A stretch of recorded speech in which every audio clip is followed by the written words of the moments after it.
Picture yourself standing at a crossroads where every single direction leads back to the same place, that one mistake that keeps you awake at night. You replay it again and again, convinced that if you could just go back and change it, everything would be different. But here's what nobody tells you about that battle you're fighting inside your head. The more you wrestle with yesterday, the more today slips through your fingers like sand.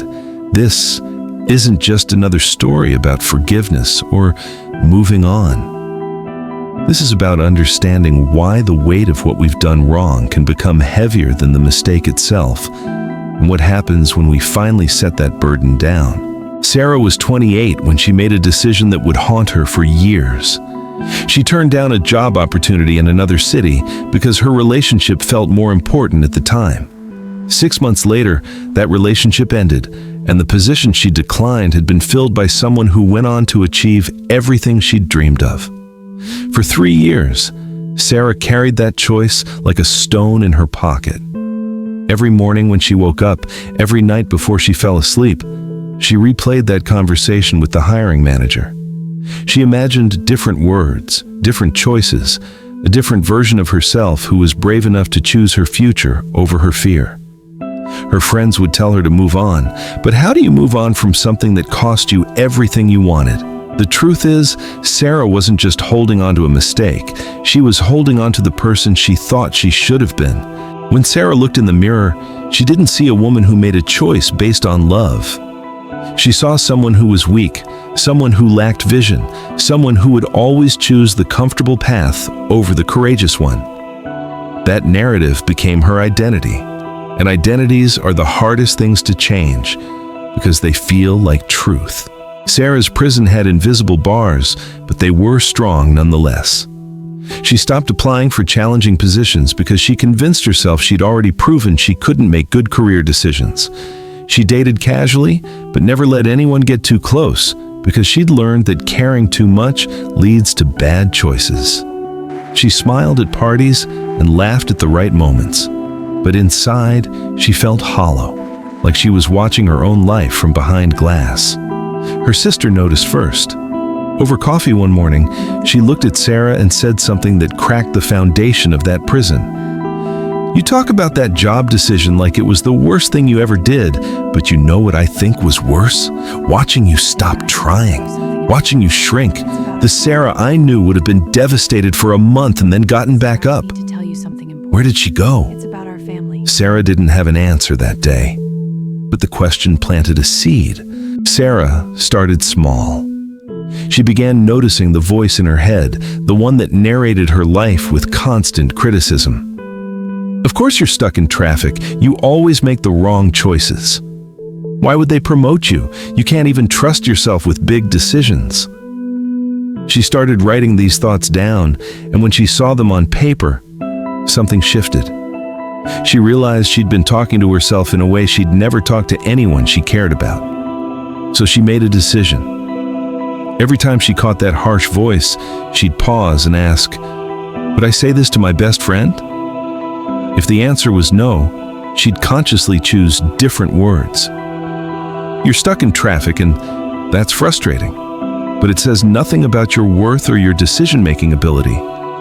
It felt awkward and forced at first, like speaking a foreign language, but slowly, something in her began to soften.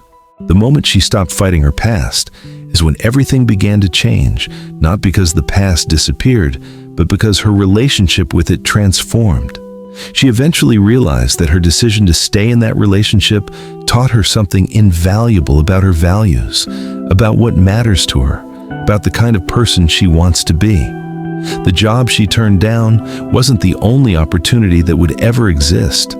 Her mistake wasn't turning down the job. Her mistake was believing that one decision could define her entire life. When she finally stopped punishing herself, when she finally released the grip she had on that moment, space opened up.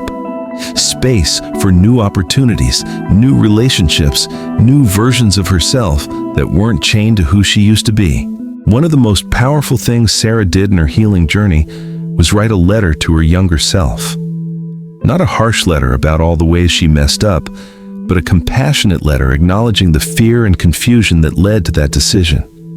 She thanked that younger version of herself for trying to protect her heart, even if the method wasn't perfect. She told her it was okay to make that choice and that she forgave her for not being able to see the future. The act of writing that letter brought tears she didn't know she'd been holding back.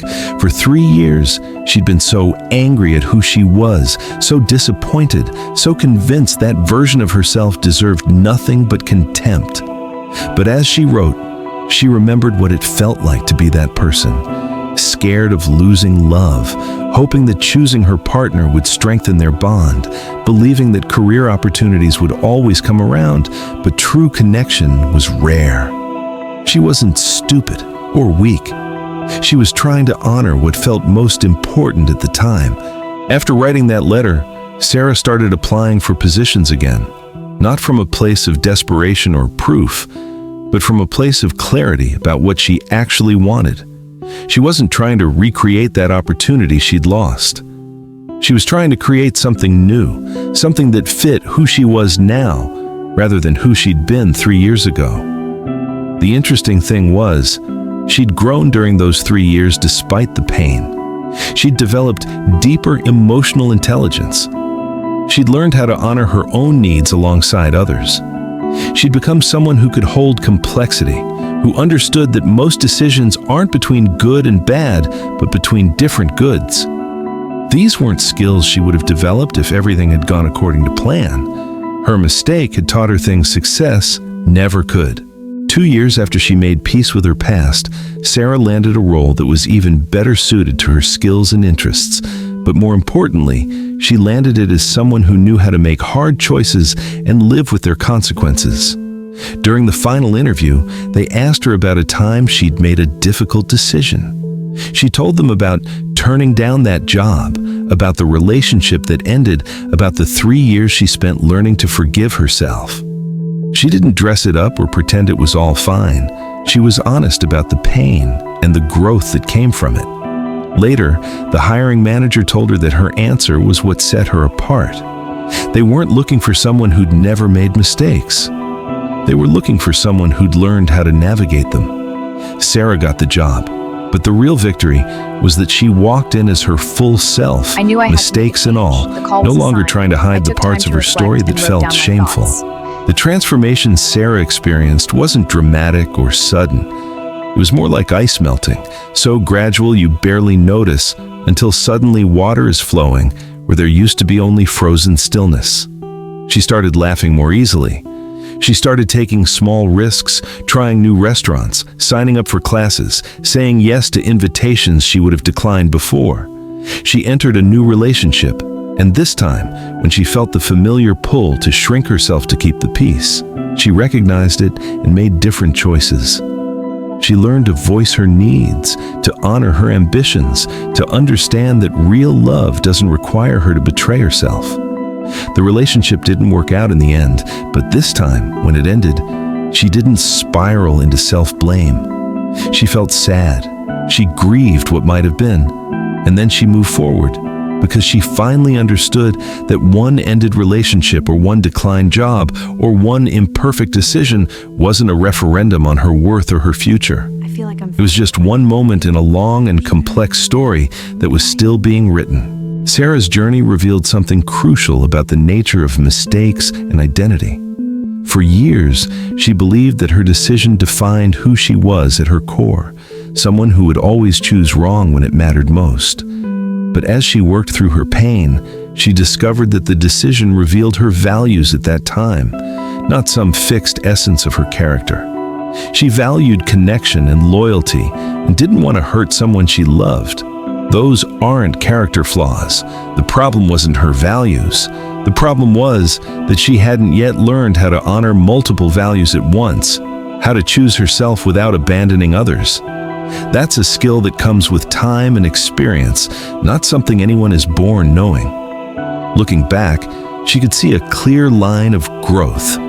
Each relationship taught her something new about boundaries. Each job taught her something new about her strengths. Each challenge taught her something new about resilience. The mistake that felt like an ending was actually a beginning, the beginning of her learning how to make decisions from a place of wholeness rather than fear. The practical steps Sarah took might help anyone struggling with a similar battle against their past. She started with acceptance, not acceptance that what she did was okay, but acceptance that it happened and she couldn't unhappen it. This was harder than it sounds, because acceptance feels like giving up, like saying it doesn't matter. But Sarah learned to hold two truths at once. It happened, and she wished it hadn't. Both things were true. Neither one canceled out the other. Once she accepted the reality of what happened, she worked on identifying the specific emotions she was feeling. She discovered it wasn't just regret. There was shame underneath, the belief that her choice revealed something fundamentally broken about her. There was grief for the life she imagined but didn't get to live. There was anger at herself for not being braver. Each emotion needed attention and compassion, like a crying child who just needs to be heard and held.